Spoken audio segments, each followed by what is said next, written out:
ténèbres de la mort se presser au-dessus de toi, écraser ta tête pour te faire croire qu'elle va venir soudainement. Élie le vivra.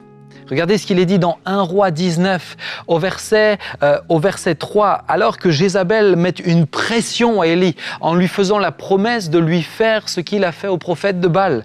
Au verset 3, il dira « Élie prit peur et s'enfuit pour sauver sa vie. » Élie, tu viens de voir le feu du ciel tomber. Mais Élie prit peur et s'enfuit pour sauver sa vie. Il se rendit d'abord à Beersheba dans le territoire de Juda où il laissa son jeune serviteur. Puis, il s'enfonça dans le désert. Après avoir marché toute une journée, il s'assit à l'ombre d'un genêt isolé et il demanda la mort. « C'en est trop, dit-il. Maintenant, Éternel, prends-moi la vie, car je ne vaux pas mieux que mes ancêtres. » Élie, toi le grand prophète, toi qui es si proche de Dieu, toi qui as vu la main de Dieu, tu vas demander la mort. Mon ami, je vais t'inviter à quelque chose. À ne pas parler à la légère si tu n'es pas concerné par les pensées de suicide. À ne pas parler à la légère de ce que tu ne connais pas. Je vais parler quelques instants des pensées de suicide. Je connais très bien le sujet. J'ai été confronté dès l'âge de 7-8 ans. Et puis, vint le moment d'une maladie psychique où pendant 11 mois, les pensées de suicide sont devenues des pulsions de suicide. Je me battais tous les jours pour vivre, pour pas m'ôter la vie. Alors vous pouvez penser ce que vous voulez, vous pouvez dire que c'était des démons, tu étais possédé. Ne faites pas l'erreur. Ne faites pas l'erreur de parler trop tôt d'un sujet que vous ne connaissez pas. Parce que beaucoup en souffrent. Et certains n'osent pas parler parce que vous jugez trop vite. Mon ami, j'aimais le Seigneur de tout mon cœur. J'aimais Jésus. Baptisé d'eau à l'âge d'11 ans, baptisé du Saint-Esprit à l'âge de 10 ans. J'étais sincère, très sincère. Certes pas parfait, mais très sincère. Mais les pensées de suicide étaient là. Et tu sais, quand la pression vient, lorsque tu as l'impression que vivre est plus difficile que mourir, quand tu as l'impression que la mort est la solution, alors petit à petit, tu peux te laisser entraîner sur un chemin dangereux. Mais dans ce chemin-là, Jésus a été avec moi. Dans la vallée de l'ombre de la mort, je ne crains aucun mal car tu es avec moi. La vallée de l'ombre de la mort, j'y ai marché de nombreuses reprises. Dieu m'a toujours secouru. Dieu m'a sauvé la vie, miraculeusement, surnaturellement. Mais plus que cela, Dieu m'a permis de sortir de cette vallée de l'ombre de la mort. Il y a la vallée de l'ombre de la mort de pensées suicidaires. Dieu m'a permis d'en sortir. Il a ramené la vie dans mes pensées, dans mon psyché. La vie n'est pas qu'une question d'extérieur, la vie est une question de l'âme et du psyché. Il a ramené la vie dans mon psyché, il m'a rendu capable de me projeter à nouveau. Aujourd'hui, et je le dénonce clairement, le suicide est devenu romantisé. Nous avons fait du suicide une valeur, une notion. On parle de suicide assisté, on parle de toutes ces choses-là facilement, légèrement. Le suicide n'est jamais une option. Je passe des dizaines d'heures, jour après jour, année après année, à rencontrer des gens qui sont concernés directement ou indirectement, ayant un membre de la famille touché par les pensées de suicide. Je suis actuellement dans un pays qui est, pour les adolescents, où ils voient les adolescents le taux de suicide le plus élevé au monde. Le suicide n'est pas un jeu. Le suicide est une souffrance. Le suicide est violent et la mort par suicide est une chose violente. Et j'aimerais te dire que la mort n'est pas une finalité.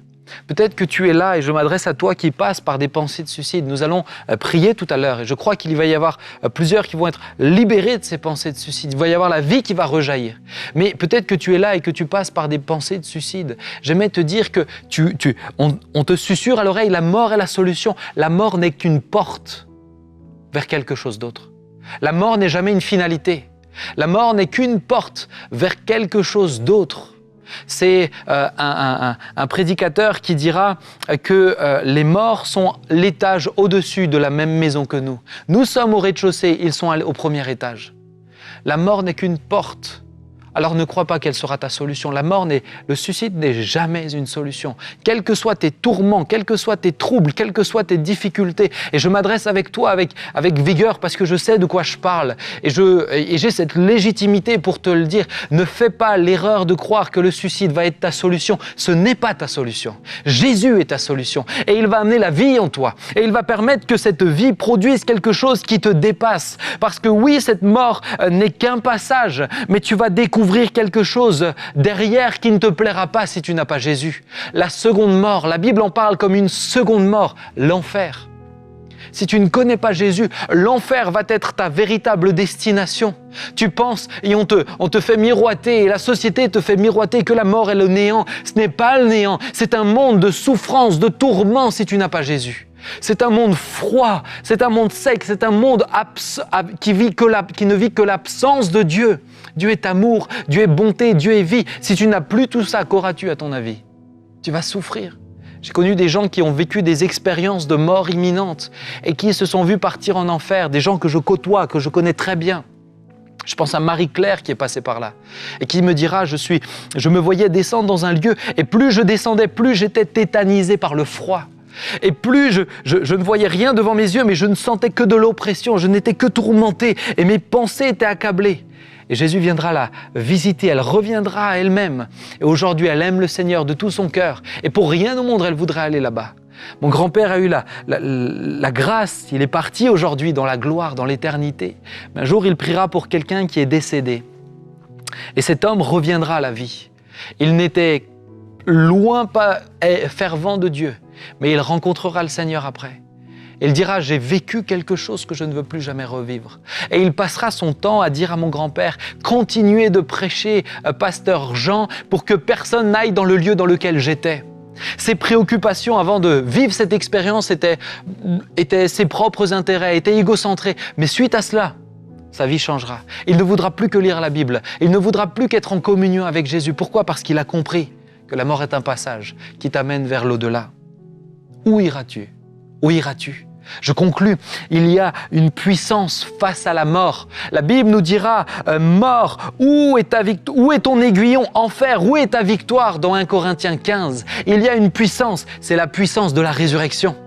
Jésus acceptera de mourir. Comprends bien cela. Alors que Jésus est sur la croix, et la Bible nous dit, il donne sa vie. Il la donne librement. La mort n'avait pas d'emprise sur lui car il n'avait jamais commis de péché. Et nous l'avons lu auparavant. La mort est là dans l'humanité parce que tous ont péché. Parce que nous avons tous péché. Alors la mort nous a contaminés. Mais Jésus, lui, n'a jamais péché. Alors il donne sa vie librement. Et parce qu'il donne sa vie librement, la mort essaye de l'enfermer. Mais la puissance de la vie en lui est bien trop forte face aux portes de la mort, face aux portes qui essayent de le tenir. C'est pourquoi les portes de la mort ne peuvent pas le retenir. Au bout de 3 jours, il ressuscitera. La puissance de la résurrection jaillira. C'est pourquoi aujourd'hui, oui, nous pouvons le dire, nous aussi, disciples de Jésus, mort, où est ta victoire? Nous ne sommes plus condamnés à être en enfer. Alors que se passera-t-il? Si je reste ici, je suis le plus béni d'entre tous les hommes, car je marche avec Jésus. Si je pars dans l'éternité, je suis le plus béni d'entre tous les hommes, car je pars rejoindre mon Jésus. Vous savez, je suis pas vieux, je suis jeune. Mais je me réjouis de partir. Je n'attends pas, je n'ai pas des pensées de suicide constamment qui viennent, mais je me réjouis, j'ai de l'espérance. Toi qui passes par des pensées de suicide, Dieu veut te donner l'espérance de l'éternité. Mais prends quelques instants pour penser à ce que tu verras dans l'éternité. Quand je parle de l'éternité, j'ai le sourire, parce qu'il y a des gens que je reverrai. Il y a mon Sauveur que je découvrirai face à face. Il y a le Père, il y a la Trinité. Il n'y aura plus de pleurs, plus de larmes, plus de grincements de dents. Oh, qu'est-ce que je me réjouis de partir dans ce lieu. Pensez-vous que j'aspire à rester plus longtemps ici? Si je reste ici, c'est parce que Dieu a prévu encore des choses. Il n'a décidé de ne pas encore me reprendre. Mais si je pars, je serai le plus heureux des hommes. Il prendra soin des miens et je le rejoindrai. Alors je le crois, pour l'instant, le Seigneur a décidé qu'il est préférable que je sois là, aujourd'hui pour vous exhorter, demain pour autre chose. Mais le temps viendra où je partirai. Je partirai en paix. J'ai l'âme en paix. Je sais que je peux partir le rejoindre. Car il est mon salut et mon espérance. Mort, où est ta victoire? Jésus a vaincu pour moi. Jésus t'a vaincu pour moi. Je n'ai plus besoin d'avoir peur de toi, car j'ai fait la paix avec Christ et car je sais où j'irai. Alors que je sois ici ou là-bas, je n'ai pas besoin de subir la pression de la mort. Elle qui est au service de l'ennemi, aujourd'hui pour moi, elle n'est plus qu'un passage. Elle viendra, mais quand elle viendra, je serai prêt à rencontrer mon Seigneur. C'est ce que je te souhaite, toi qui passes par des pensées de suicide, toi qui as peur de la mort, peur de ce qui se passe derrière. Je t'encourage que la paix de Jésus vienne sur toi, la puissance de résurrection, qu'elle te saisisse, qu'elle te permette de comprendre. Il a vaincu pour toi. Que Dieu te bénisse, mon ami.